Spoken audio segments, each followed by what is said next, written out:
सुतांजलि वर्ष 9 अंक 8 नवंबर द्वितीय 2025।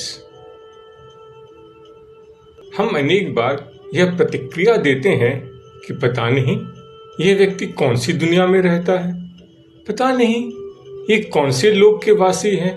और इसी प्रकार से पढ़े लिखों और अनपढ़ों की दुनिया, जवानों बूढ़ों और बच्चों की दुनिया, पुरुषों और महिलाओं की दुनिया, और भी न जाने कितनी कितनी दुनिया की रचना हम कर डालते हैं।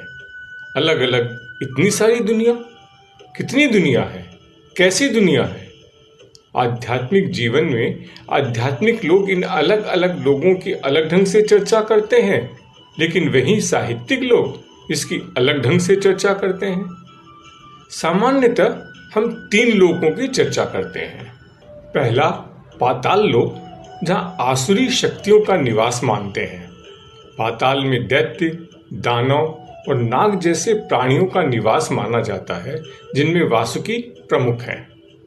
दूसरा भूलोक है, यानी वह स्थान जहां मनुष्य यानी मानवीय शक्ति निवास करते हैं, और यही प्रेरणा दी जाती है कि हम भूलोक के निवासी अपने कर्मों से ब्रह्मलोक के वासी बने।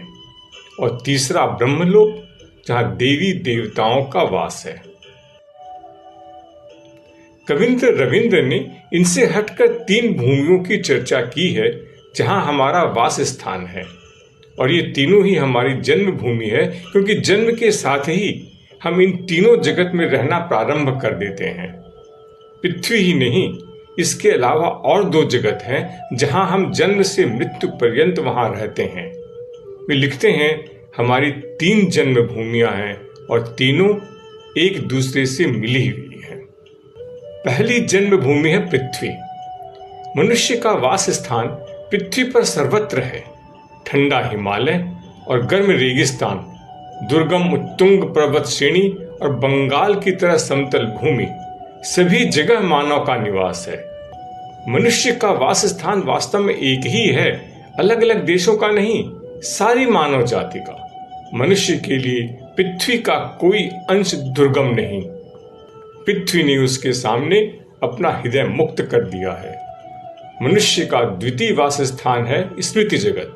अतीत से पूर्वजों का इतिहास लेकर वह काल का नीड़ तैयार करता है। यह नीड़ स्मृति की ही रचना है। यह किसी विशेष देश की बात नहीं है, समस्त मानव जाति की बात है। स्मृति जगत में मानव मात्र का मिलन होता है। मानव का वास स्थान एक और पृथ्वी है, दूसरी ओर स्मृति लोक। मनुष्य समस्त पृथ्वी पर जन्म ग्रहण करता है और समस्त इतिहास में भी, अतीत में, वर्तमान में और फिर इन दोनों के सहयोग से भविष्य बुनता है। उसका तृतीय वास स्थान है आत्मलोक। इसे हम मानव चित्त का महादेश कह सकते हैं।